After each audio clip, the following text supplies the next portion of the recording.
Welcome back, everyone, to the afternoon part of our 2025 IGEA Educate Summit. This part is all about the skills you'll need if you want to do it alone and start your own studio.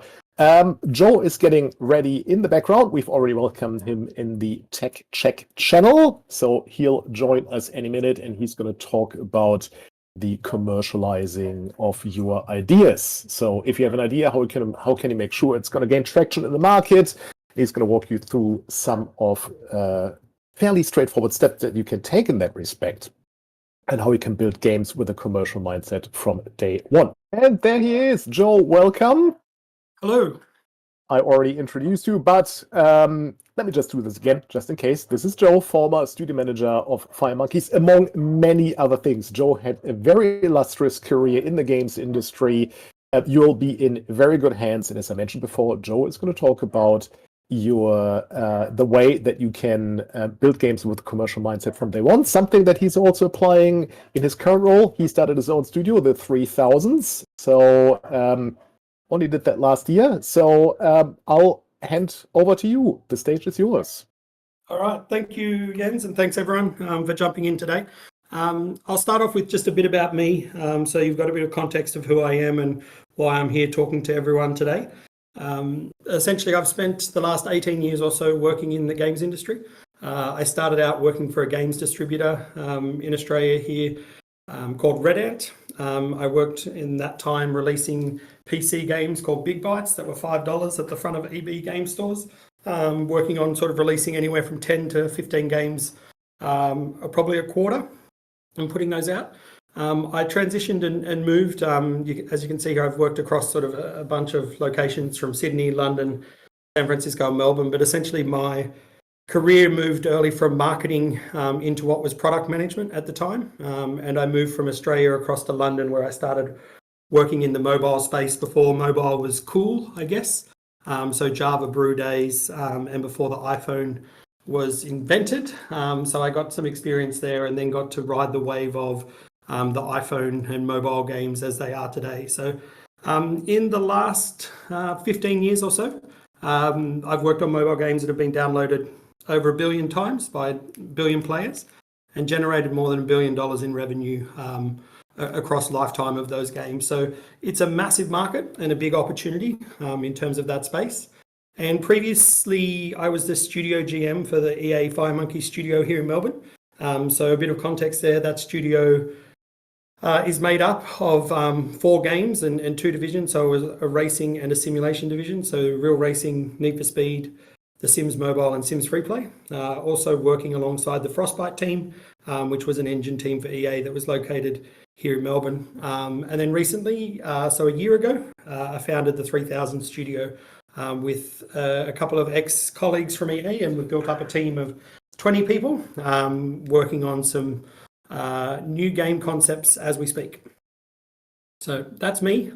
And a bit about the team. As I said, the name, the 3000, is actually named after the postcode, inspired by the city of Melbourne. And essentially sort of we've made up of a team of industry veterans, and we're really sort of focusing on how do we bring game dev talent, artists, musicians, and culture together and build something in that game space. So that's a bit about the team. But what I want to shift to is today, part of what I wanted to talk about and what I had been talking with Jens and understanding sort of the day that everyone's been on is thinking about building games with a commercial mindset from day one. So, the talk will take you through a few different steps, probably give you a cheat sheet at the end. But the idea is to talk a little bit about experience from releasing hundreds of games into the market, what's been learnt, and what I would suggest to people as you're looking at sort of ongoing to a journey of how do I turn projects into product and release them and put them out in the wild. So that's the intention of the talk today. And again, I'm looking forward to getting some questions at the back end, but we'll sort of, for the purpose of running it today, I'll walk through the deck and then we'll go from there. So where I want to start is, from idea to market. So you need to start with the end in mind. And this is something that we talk about a lot in terms of what are we building and who are we building it for? When we look at games and we look at sort of the space that we're doing, we need to understand that games aren't just art, they're products. And what we look at is how do we ensure that, we're building something that isn't just for ourselves, but it's building as a product for the space that we're trying to build. And I'll talk a little bit more about this in a couple of the other sections, and you'll see a similar theme come up. But part of what we do and what we, want to make sure we're always ensuring to do is defining our target audience early. And so the way we do this is we can look at genre and the different genres we want to play in, the demographics and the people that we're trying to appeal to, and then the platforms. Where do we want the game to appear, and what does that look like for the consumer in the end? We also want to build with a problem to solution mindset. So, the way I look at this is like, what fantasy or what emotional need does the game fulfill? So what are we looking to achieve with the game, and who are we going after? If you keep remembering the problem and the solution mindset, it's really easy to make sure that you're keeping your product on track and you're continuing to think about what is it in terms of the game that you want to release. And what I would recommend is, for everyone out there is, and I'll try and put some hints and tips through the deck as well, but I really recommend using frameworks like Lean Canvas for games, so that that whole process and the framework of problem, solution, channels, revenue streams, and key metrics. So if you can lay these out from the very beginning and you're understanding what you're building, so what's the problem, what solution I'm trying to solve, what channels am I going after, where do I want to seek my revenue streams, and what are the key metrics for success? Am I going after users? Am I going after concurrent? Am I pushing for anything different that I want to measure as my metrics of success? So, as we come back, just a couple of bullet points around how do we get to what are we building and who are we building it for is key there. And some of these things you'll see will sort of overlap a little bit. But the next thing after you understand what you're building and who you're building for is how do you test and validate your game concept early? And I know everyone talks about this, but what we really want to get to is, how do I know if the game that I'm making will make money? You can insert that with will make money, will be fun. There's lots of different metrics there. But at the end of the day, what we're trying to do is, how do you understand the user flow? And are people playing it in the way that you intend for them to play?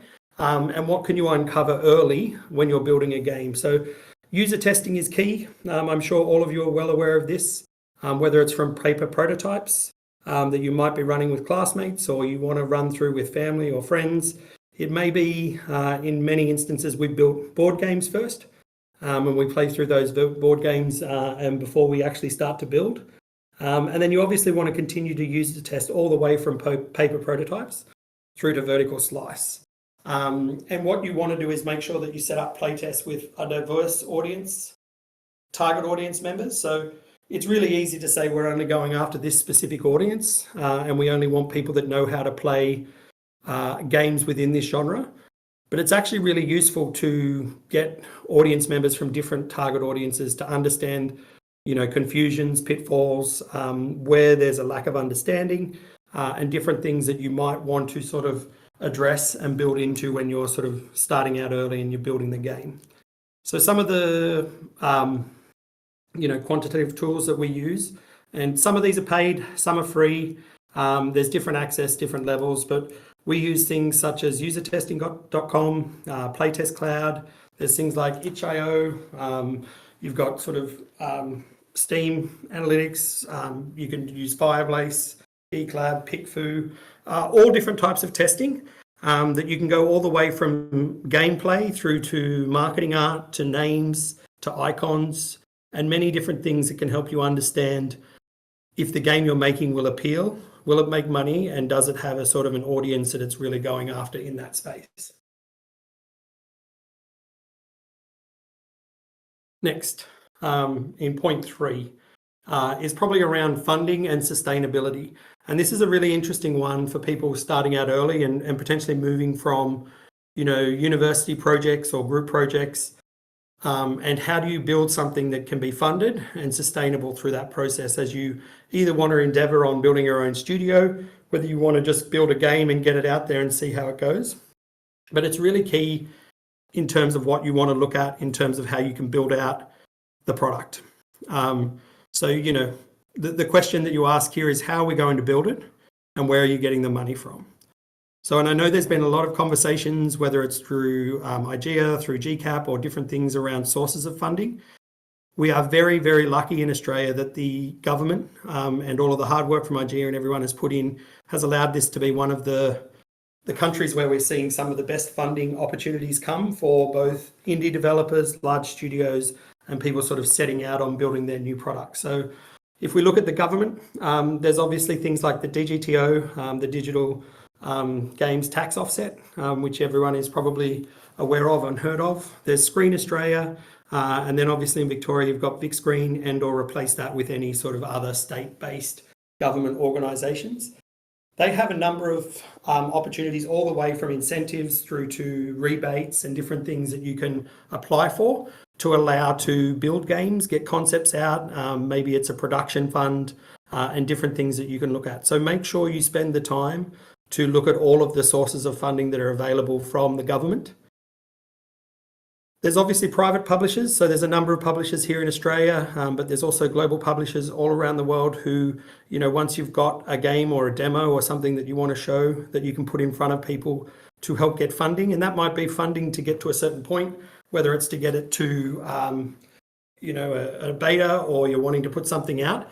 What I would say here is make sure you read the terms carefully and very carefully in terms of what you're signing up for. It's always well and good to apply for and get money, but you want to understand, you know, what does it mean? What are the hooks that are coming with that money, and how do you ensure that, you know, you're getting the best deal for your team and yourself?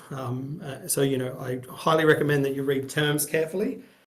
There's obviously things like revenue share platforms, so things like the Epic Mega Grants, Unity's distribution support. There's a number of really exciting developments in these new platforms or platforms that allow for people to get games out and apply for grants and funding. It also helps to get you further exposure. So again, these are some things that I would really encourage people to look at when you're starting to build a what we would call a traditional go-to-market plan, and how you want to go after that market. Then there's obviously crowdfunding. So, you know, this is somewhat, what I would say, somewhat risky without strong pre-marketing. This is something you would need to have a really sort of strong go-to-market and a plan around what the product is and what the offering is.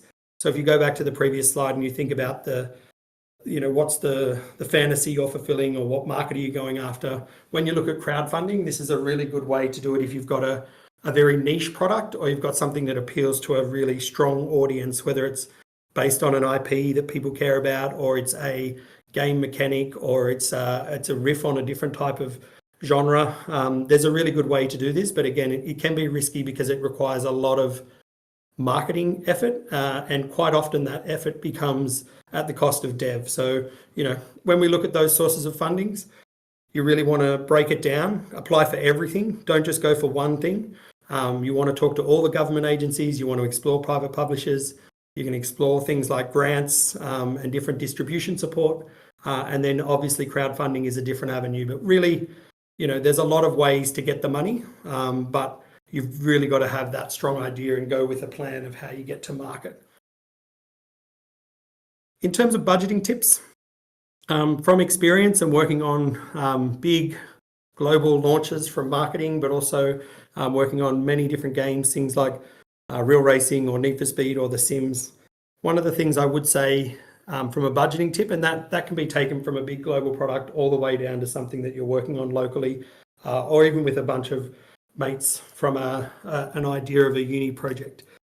What I would suggest is that you want to separate dev versus marketing versus operations. So when you're breaking down your budgets and you're looking at what you need to spend, you need to obviously understand, you know, how much do we need to pay and who are we paying on the dev team?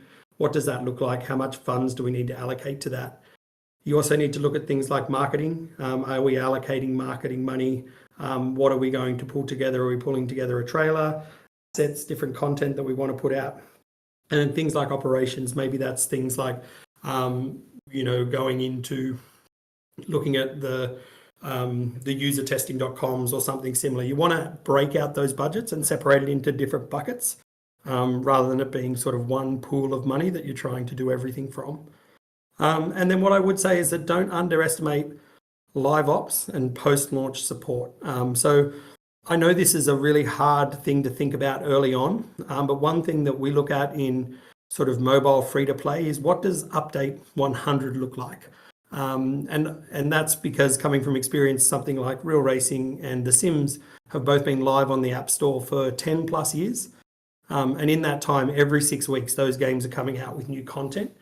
And so that live ops and post-launch support is how you continue to keep the audience engaged, how you continue to drag the player experience or the player through the experience. How do you keep it fun? How do you keep it engaging?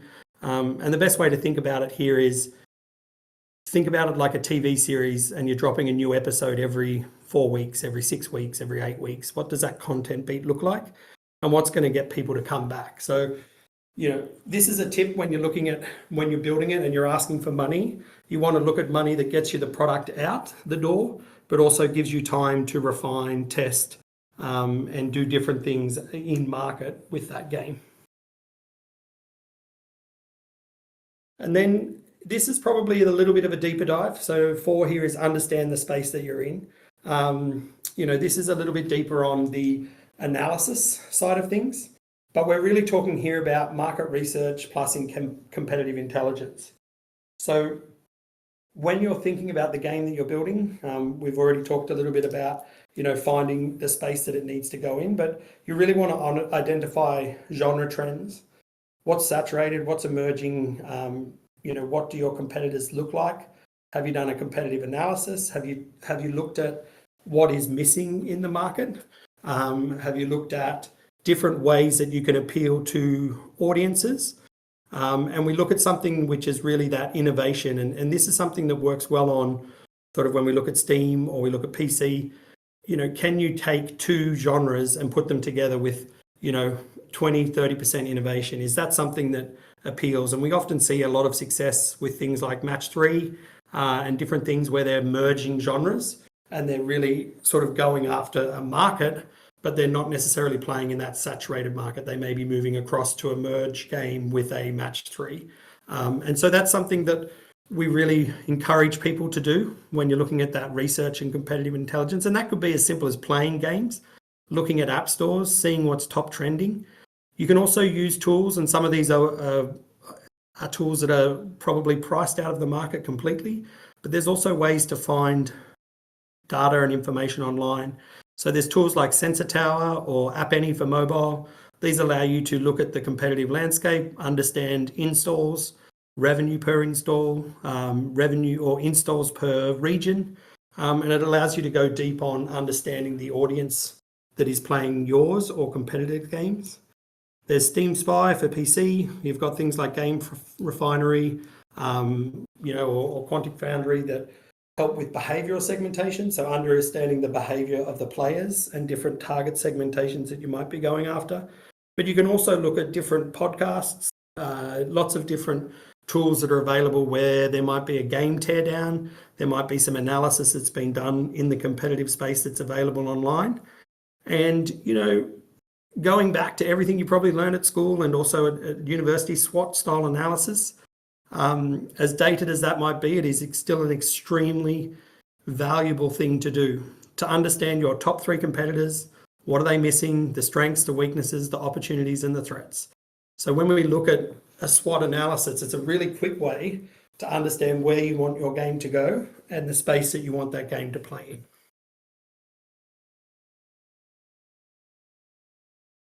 Okay, so 5, where to test, market first development. So where can you test your idea before it's too late? This is something that you want to continually test, and whether it's all the way from paper prototypes with friends, family, testing along the way, you want to continue to find the fun, right? You want to work out how you can build a game that's appealing to the audience you're going after. So it can be all the way from small things through to bigger opportunities in terms of testing the space that you're going after. So, things like soft launching, this has been quite successful, definitely in the mobile market space. So you might go to limited geos, or you might go to different markets that emulate some of the bigger regions. So quite often games are soft launch. We're lucky here in Australia, you probably get to play a lot of games before they're released worldwide.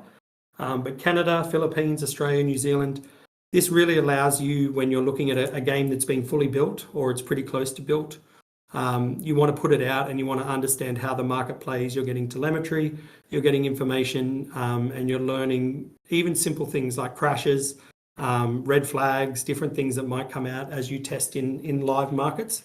So there's a lot to be said to building that into your release plan or your strategy to go to market. There's a lot that can be said around closed beta communities on Discord or Reddit. You really want to build a community. If you've got a game that you can have an audience and an affinity with, it's really a good idea to build communities and run things like closed beta to get feedback from some of your core fans. The key thing here, I would say, is that when you're testing with really core closed communities, you want to build trust. You want to build an understanding of a roadmap, what you're working on. But you also want to understand that community is going to be the voice as the product continues to release and roll out. So you want to work really closely with them, but you also want to ensure that you're not only building for that community, but you're building for the end player in mind. Festivals and showcases. These are a great way for you to showcase, show off, present, pitch, learn how to get in front of people and talk about your game. So things like Steam, NextFest, PAX Rising, GDC, Gamescom. These are all different opportunities where you can pitch to publishers, partners, different people within the space. And these showcases have really strong support for people that are building new games and putting new games on markets, where they are bringing through sort of delegates and other people to look at sort of the future of games. So these are things that I would say lean into, don't lean away from. You really want to learn how to refine your pitch, to sell your game, to talk to people about it. So try and find ways to get in front of people, whether it's extending your university showcases and going on to other things. But these are super valuable. I know as the GM of Fire Monkeys and in the current role, we come to showcases. We love to hear from people. We like to hear your passions, what you are building, who you're building for. So these are all really good opportunities for you to test and continue to test at different stages of development. And look, it can be even as simple as building out email lists, engaging early on social. We're seeing some really interesting sort of marketing growth through TikTok and YouTube Shorts and different things where people are able to build social communities quickly, and they're able to build some of that affinity early. So really positive place, but you also don't want to shy away from these things. You want to try and continue to evolve and find different ways to engage audiences that can test and give feedback on the game that you're building. Okay, so the final thought, this is only a couple more slides to go, and then I know that I'll probably run through it relatively quick, but the idea here is that I'd love to open up for questions and chat through those as well. But, what we think about here in point number 6 is crafting viable games with heart. So what I want to say is here, and you probably heard me say things like, how are we going to make the money? Where are we making it? What's the audience we're going after? But you don't have to choose between creativity and commerce. So what I mean here is you don't have to choose between, building the most beautiful game and making money. What you want to do is actually start with your audience. You want to align your passion, so what you're building and the game that you're spending all of your time and effort on, with a viable path to market. So thinking about, how do I find an audience? How do I build something, and how do I get it to them? And what I want you to do is be data informed, not data ruled. And the reason for this is there's a lot of information that exists, but at the end of the day, you're building a creative, passionate product that you're working on. But you do need to listen and understand what the market is looking for. And maybe it's small pivots here and there, but it doesn't necessarily mean that you will throw something out because you've read something in data. Data can be interpreted in many different ways. But this is more to think about, how do you align creative, commerce, business, understanding the product, the market, and then how do I take the data that's available and make good decisions about what I want to build? So what I'd say is I got a cheat sheet, and these are probably 5 questions. Part of the deck that I went through was some of these questions, but when I come back to it and I look at, what do I ask or what do I talk to a lot of people about when we're looking at, how do we start making our game? These are the things that I would ask the 5 questions. So I want you to ask yourself, if you're building something now or if you're working with a team and you're wanting to go through this, maybe it's a simple form of grabbing these 5 questions, asking yourself the question, writing the answers, maybe doing a SWOT analysis and thinking about how you get to market. So the first one is, who is my player and what do they want?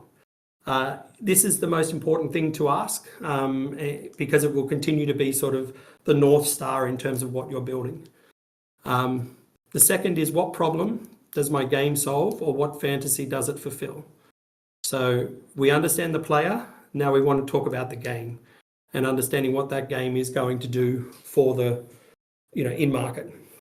Number 3 is, how will we test the idea before spending 12 months on it? This is something we talk about with our game team here a lot. And we talk a lot about with features in development over the last sort of 10 plus years is, how am I going to validate this work before I put a lot of time and effort into it?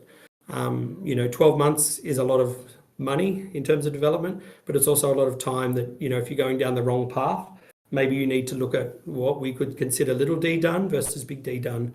And can you test something at little d done? In the sense that, can you test something early before you put all the effort into all of the systems and put it back together? How will this game make money? And I know that's not the first thing that you might want to put on your list. That's why it's number 4.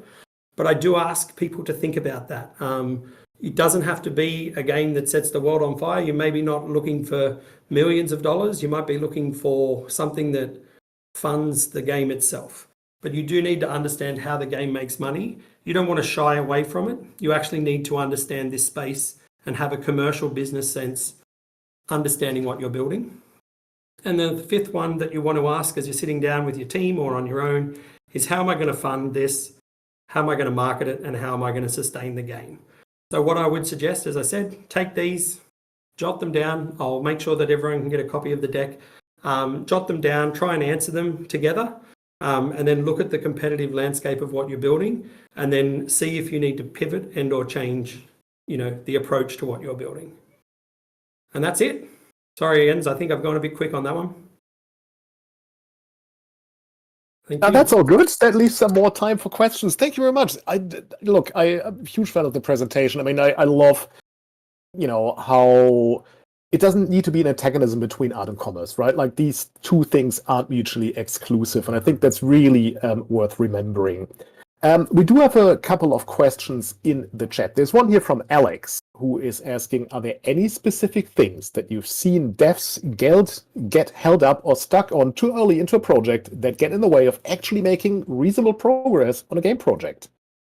Oh, yeah, there's good things and bad things. So you can get really held up on the right technologies. I think that's often something that spend a lot of time investigating early, whether it's multiplayer or different things that you need to validate early. Sometimes there's a lot of work spent there early in projects. And whilst the technology is obviously needed, you also need to uncover if what you're building requires that level of detail or that level of sophistication. Quite often we want to solve for every edge case, and we actually only need to solve for 2 or 3. So what I would say is that, I think the reference point that I brought, little d done versus big D done, is a good example. Can you build out and prove the concept to a certain level before you necessarily go all the way down the path of building out all the technologies and or all the features? Because what you don't want to do is have 10 different feature paths all built and then try to bring Frankenstein back together, and you don't necessarily have the game that you intended to have at the start. I hope that answers the question. If not, hit me up anyway if you need more. Yeah, you can reflect on that while Joe is answering the next question, which is, what does a common budget split ratio look like for devs versus marketing versus operation for a mobile game? Yeah, really good question. It depends probably on the genre space that you're going after. If you want to look at mobile, there's a lot of user acquisition, which typically the way that we look at it is probably 20% of overall spend would be something that you should set aside for marketing. And then when you look at dev cost is probably, probably around 70% of the other, and then 10% is probably on operations.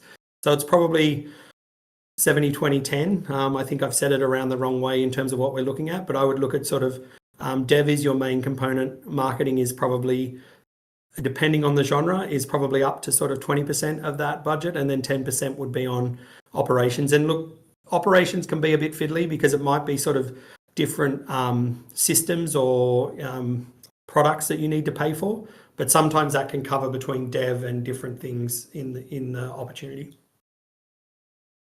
Great, thank you. The next question, actually a couple of questions. Hey Joe, thank you for your insights on operations and strategy. If you were investing in a game studio as an angel investor, what core factors would you evaluate across operations, strategic accountant, market dynamics, and product quality to decide whether it's worth backing? There's also follow-up questions, but I'll leave you with this one for now. What were the 3 sections again? Sorry, Jens. So if you're an angel investor and you wanted to invest into a studio, what factors would you evaluate across the operations, strategic accounting, and market dynamics, and product quality? Yeah, for sure. So product quality is probably number 1. Strategic vision and or accounting is probably not as important. In the VC world or angel investors, they're looking more for passion for people and for product. They're not necessarily looking for a fully laid out business plan. Business plans can change and evolve, but what I would say is the effort and the the place to pitch and the place to focus would be on the team, the game, the market space that you're playing in. So if you look at sort of where this game appeals and the competitive landscape, as an example, you could find 3 or 4 competitors and say these all make X amount of money, and we think that we've got a game that innovates here and we can make a percentage of that, and that's why we want someone to back us or to support us. So I think the business component is probably the biggest piece. And a lot of it actually comes down to you and your team. When you talk about pitching and what people are investing in, more often than not, people are investing in passion, they're investing in people, and they're investing in a team and how a team works together. So you'll often have questions come at you from VCs or from angel investors saying, tell me about the team, tell me who you're working with, have you worked together? What have you shipped together before? So these are the things that they focus on more than a spreadsheet of operations and how you're going to build it. That's all stuff you need. You need to have a slide that says, here's how much money we want, and this is how we're going to use that money. You've got to show and validate that you know what you're talking about. But at the end of the day, they're really evaluating you as an individual, you as a team, and the people that you want to work with to build a game. Excellent, thank you. There was also a follow-up question. Just a small one. What trends are you currently seeing across mobile, PC, and console? Yeah, so interestingly, there's lots of them that you come across. I think one of the things I would say is that emerging platforms and markets such as Roblox and Fortnite are really changing the way games are made. And whether this is considered a good or a bad thing, I'll have that up to you on what you want to call out of that. But what I would say is that AAA, 4A quality development of 3 to 5 years, putting something in an incubator and really working through it and going to market isn't working at the moment. What we're seeing working is people exploring, experimenting with emerging platforms, building fast. Quality isn't the same bar that it used to be. If you look at how game development studios work, big companies like IGEA, they have tentpole titles, they have tentpole franchises. But we're also seeing things like, you can probably take FC and then you can take Rematch, and you can put those beside each other and say how long and how much money was spent on one versus how long and how much money was spent on the other. At the end of the day, how much fun does the player have and who's playing the game the most at the end of the day? So what I would say is that I guess the emerging trend for me is that speed to market and building for that emerging platform space where the quality of the game isn't necessarily the bar is a really good way to learn how the market is moving. Thank you. There is a question here, and it's a pretty common one.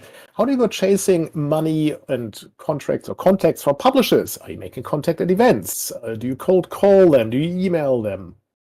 How do you get in touch with these people? Yeah, so again, really good question. There's many different ways to get there.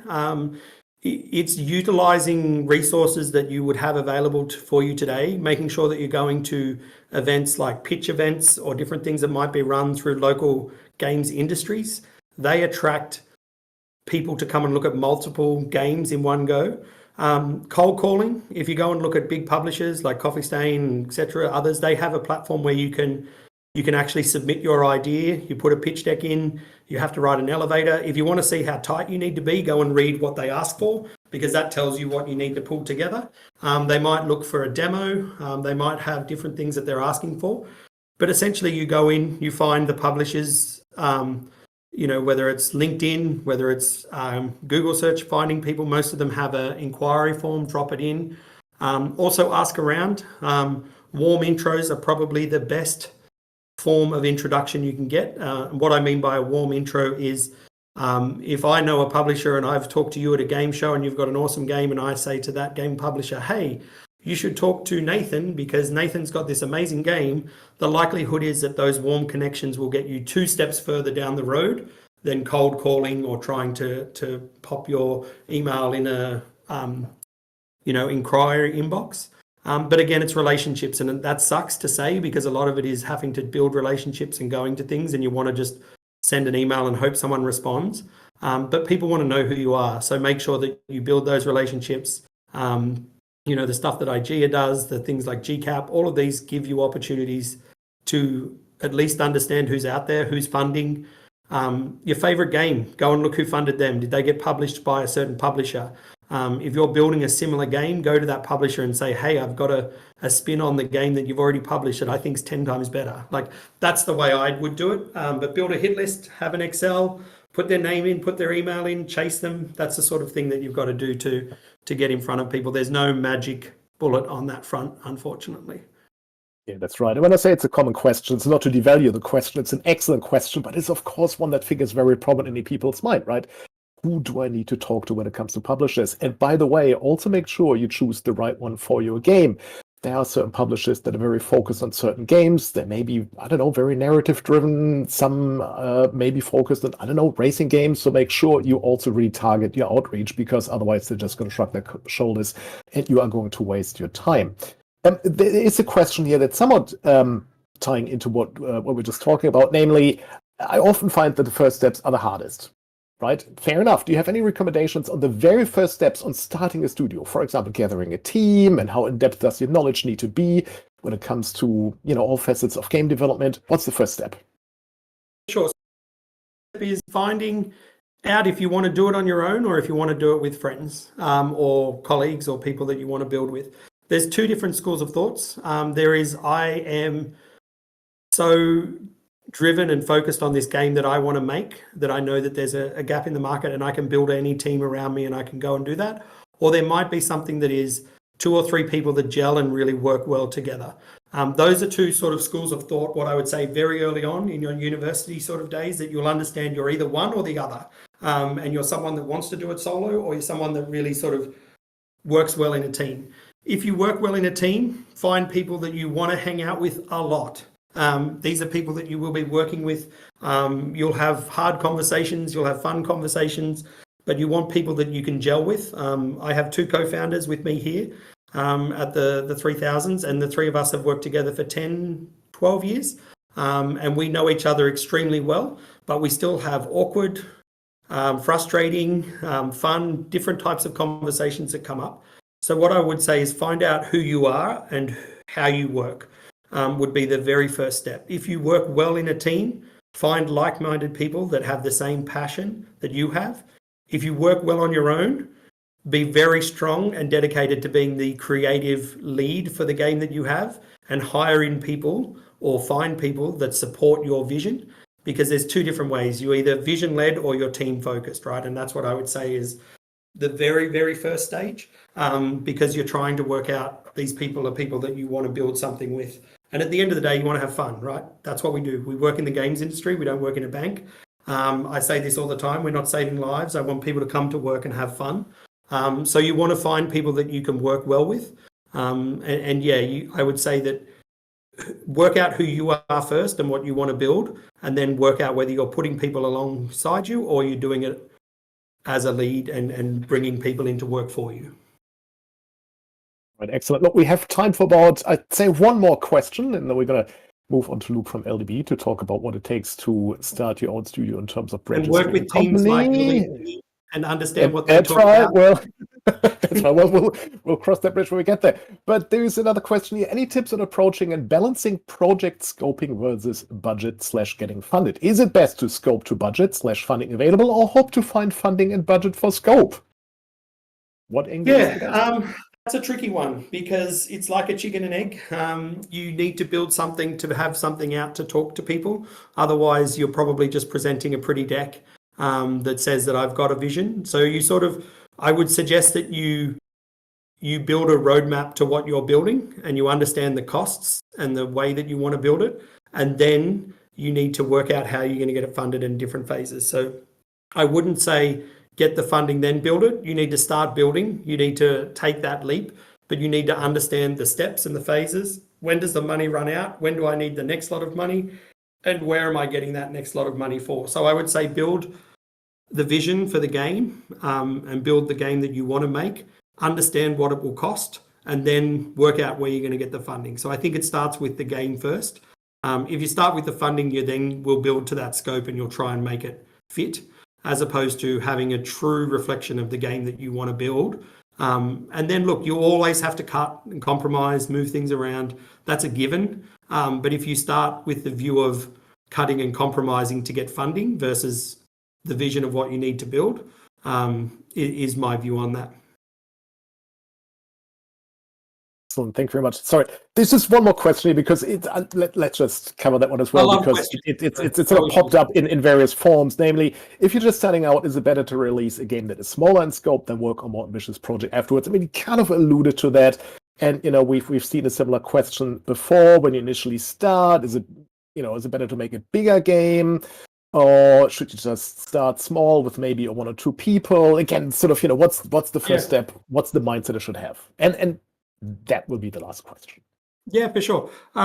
It's a really good question. What I would say is start small. Even if you start small, you'll probably end bigger than you think you will anyway. If you start big, it's going to be massive. So what I would say is start small. The biggest power that you can have in development is putting something live or putting it in the hands of other people. You will spend every minute playing, understanding, mapping out what you believe in the game, and you'll hand it over to someone that wants to play it, and they'll press the wrong thing and you'll be like, what are they doing that for? Right? So, but what you want to do is start small. I would suggest in your very first instance, find the fun, start small, either put it out and build an audience and then grow from there. If you try to go too big early, you will end up in what I consider like analysis paralysis, where you're building something and you continue to build and you continue to change. There's nothing better than getting live feedback. And you have to take the good with the bad. So you want to build it and then see how you can build it.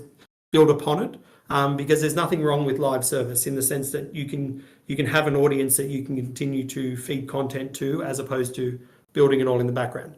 In saying that, you need to have something that is a good core loop.